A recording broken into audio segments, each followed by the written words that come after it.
If you know me personally, you know I love researching true crime stories, but there are definitely certain facets of true crime that I enjoy more than others. One of those being art theft. Art theft and or the replacement with a forgery reminds me of mystery novels. Some of these events have 3 stories, all fascinating. The perfect art forger can't tell of his or her crime, otherwise the ruse evaporates, and the length that the forgers go through show a sophistication that makes me wonder if they only use their talents for good. The theft of the original piece provides a great story as well, and then the story of the painting and the history provides a third strand that often has more interest than the painting itself. And every year, over 5,000 pieces of art are heisted and on the black market for stolen art values between 6 million to 8 billion United States dollars every year.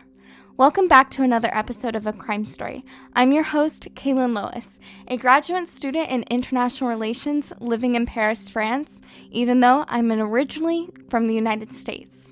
I am obsessed with true crime and how it affects cultures and alters history.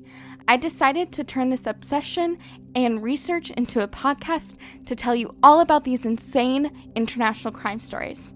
On this episode of A Crime Story, I will discuss Caravaggio's missing Nativity painting from the Oratory of Saint Lawrence in Palermo, Sicily, Italy. This is episode 21 of A Crime Story, Italy's stolen Caravaggio.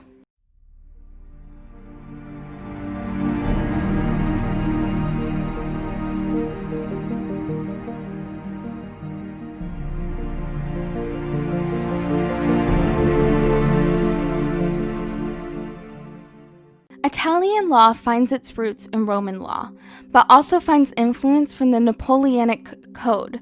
The law became codified and extended to the whole of Italy when the unification occurred in the mid-19th century. Because of Italy's rich cultural heritage and art, specialized squads within the federal police exist to protect the country's artifacts and to investigate crimes against their culture. Today's crime story takes place in 1969, and this year did not go down in Italian history as a good year. The hot autumn of 1969 witnessed a large series of strikes, primarily in northern Italy, over unfair wages and terrible working conditions. More significant, several large-scale homicides occurred. Beginning of April, a series of bombings perpetrated by Italian anarchists began, and these bombings culminated on December 10th with the massacre in Piazza Fontana, where 18 people died and an additional 88 people were injured. This occurred just 2 days after the Via Leazzo massacre in Sicily, as the Sicilian mafia attempted to settle scores. With all this violence, one might not have noticed the October theft of the 17th century oil painting known as the Nativity with St. Francis and St. Lawrence by famed artist Michelangelo Mercini da Caravaggio. Not so fast. The Italians take art theft seriously, and this became a major event. Like I stated in the introduction, the story behind the art and the artist often provides a rich and interesting story within itself. Caravaggio certainly qualifies and lived quite a life, and I defined him as, quote, like a tortured artist. Unlike other artists of his time and before, he did not draw out a scene of a painting, but instead just painted. He used a dramatic chiaroscuro, a technique that contrasts light with darkness to bring the viewer to the crew of the scene. Also known for using models off the streets, he went against tradition of painting individuals in their finest clothes with an angelic flair. Those during this time criticized his religious paintings, but today people claim that he was showing that religion and God was for all people, and not just a finely clothed elite. I viewed my first Caravaggio in my hometown museum, the Kimball Art Museum in Fort Worth. But I definitely learned much more about Caravaggio when my father dragged me to several churches in the Internal City in search of his masterpieces. I understand the love that people have for these paintings, and I think they're gorgeous. I would describe the paintings as stunning, incredibly lifelike, and in some aspects disturbing. Caravaggio often painted scenes of death, violence, sickliness, and torture. These subjects mirrored his own life. Now, I could have done a whole episode over Caravaggio and the murders and petty crimes that you committed, but I'll give you a little rundown. Born in Milan in 1571, Caravaggio lost both of his parents to the plague during his childhood. Around 1595, he moved to Rome and began to sell paintings to make rent. As his profile grew over the next few years, he became notorious for drinking, gambling, sword carrying, and brawling.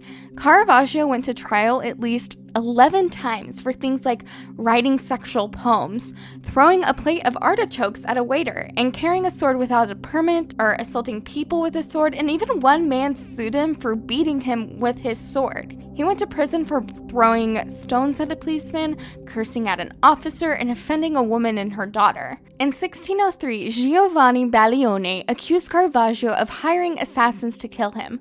Caravaggio responded to the court, filing by telling Baglione to wipe his butt with his own paintings.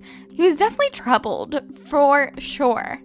The year 1605 and 1606 saw Caravaggio hit rock bottom.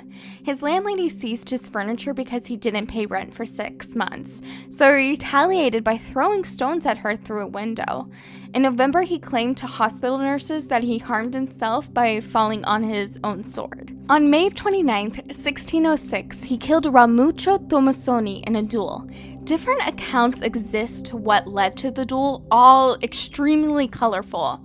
Some of the causes of the duel include a disagreement over a tennis match, a gambling debt, different political views, but the most popular and my favorite states that Tomasoni pimped a sex worker who modeled in Caravaggio's paintings, and Caravaggio killed him while attempting to castrate him. Now, whatever the reason for Tomasoni's death, justified or not, Tomasoni's wealthy family wanted justice, and the court sentenced him to be beheaded.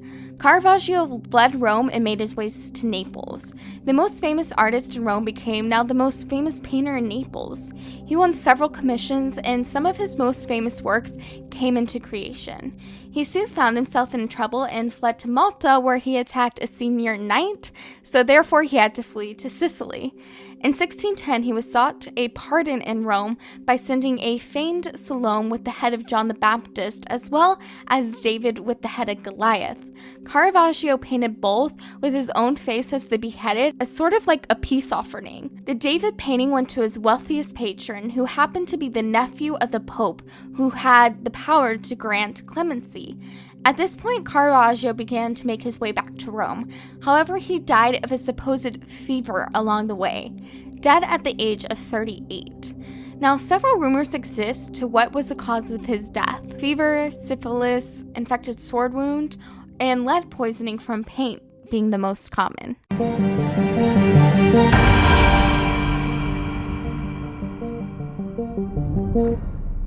Caravaggio painted the Nativity with St. Francis and Saint Lawrence while in Sicily in a year before his death. The painting depicts the Nativity of Jesus with Saints Francis of Assisi and Saint Lawrence surrounding the Virgin Mary and newborn Jesus. In typical Caravaggio fashion, light comes to the face of the Virgin Mary. Housed in the Oratory of Saint Lawrence in Palermo, Sicily, a Baroque-style church dated from the late 16th century, the painting is quite large, 6 feet by 9 foot high. Generally believed to be on the stormy night of October 17th to the 18th in 1969, 2 thieves stole the painting. They cut the canvas out of the frame, hung along the stucco area of the altar, and rolled it into a carpet. The first notice of the painting missing include a 15-year-old Antonella Labon, her mother Maria Gelfo, and an aunt. All 3 lived in the oratory, and Antonella described, quote, "My mother and aunt were the first to arrive to the scene. They were wailing, they were screaming. It was like we lost a member of our family." In the weeks prior to the theft, Antonella recalls her mother requesting greater security for the window in the church after several suspicious individuals asked her to let them in so that they could admire the painting. She asked the Vatican cura to secure the window accessible from the street where the oratory displayed the Caravaggio, but the Vatican failed to see the need to do so. Different theories exist as to whether amateurs or professionals stole it. The artist who later created the replica stated, quote, "How long would it take with a Stanley knife? you need 2 people with a ladder, you can do it in an hour. But the caretaker of the oratory explained, to steal the painting, which is 3 by 2 meters, between the stucco, you need to plan it and to study. The cut didn't leave an inch of paint, so it was perfect. It seems to me a very professional work, and if it's professional, it has been studied and must have been commissioned.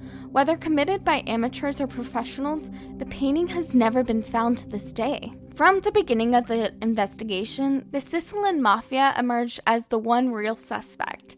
Italian authorities devised a theory that amateurs stole the painting after they learned the value of the painting in a documentary that aired in Italy in September 1969. They cased the oratory and saw an opportunity to steal it. The theory believes that after the robbery, the mafia learned of the theft and intercepted the painting. From that point, the theory goes on to state that it moved from crime boss to crime boss, eventually reaching the hands of Girolamo Alberti. Alberti attempted the sale, but it could not be complete before he was arrested in 1981. He supposedly buried the painting along with drugs and cash, but when his nephew showed the burial location to authorities, no painting was found.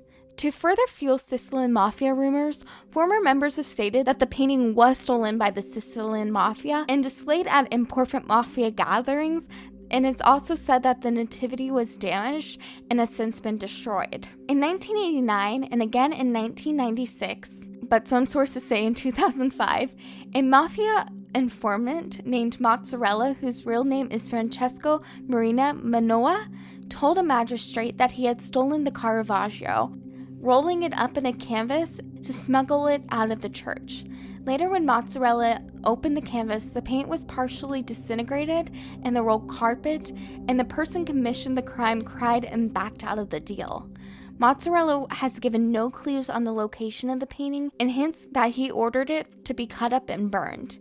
He also hints at the involvement of the former Italian Prime Minister. The Carabinieri Art Protection Unit in Rome now believes that Mozzarella was recalling the art theft of a different painting. A hitman who assassinated the original magistrate on the case in 1992 stated that he returned it for a more lenient sentence. Another mafia hitman stated that it ended up in a barn with mice and pigs, and they destroyed the painting. A British journalist claimed that he tracked it down, but that the earthquake buried it in the rubble in 1980. Allegedly, the mafia has been in negotiations to return the painting in return for their captured drugs and arms. A radio host has claimed to seen it in possession of one of the mafia bosses, who turned it over to another boss and then destroyed it. A plethora of reports and false information leads authorities to 2 conclusions. 1, that the painting was stolen, likely by the mafia, and 2, the painting has likely been destroyed. In 2015, the television company Sky commissioned a replica of the painting to replace the enlarged photograph that hung in the altar. The replica job went to Factum Art, a well-known company that uses advanced technology to create replicas. Sky produced a documentary about the original painting and the reproduction. The completed replica was hung in the altar where the original was stolen from on December 12, 2015. If the Caravaggio painting ever returns to the oratory, it would be a miracle, but after 51 years, it just seems highly unlikely. In 2017, the president of Italy's Parliamentary Anti-Mafia Commission announced a major breakthrough in the case. New testimony from someone inside the Sicilian mafia had led investigators to believe that the Nativity could be recovered. They followed leads to Switzerland and to Eastern Europe, but nothing has seemed to come from these leads, which locals of Palermo calling the leads just complete gesture. However, the commission concluded that the painting ended up in the home of Gaetano Badalamenti, who at the time was one of the most powerful mobsters in Sicily, running a 1.65 billion heroin trafficking network to the United States. Badalamenti died in 2004 while serving time in a United States prison. This conclusion led authorities back to the initial investigation and the testimony of Monsignor Rocco, the custodian of the oratory. In a video filmed in 2001 but not shared publicly until 2019, Rocco states that Badalamenti had the painting.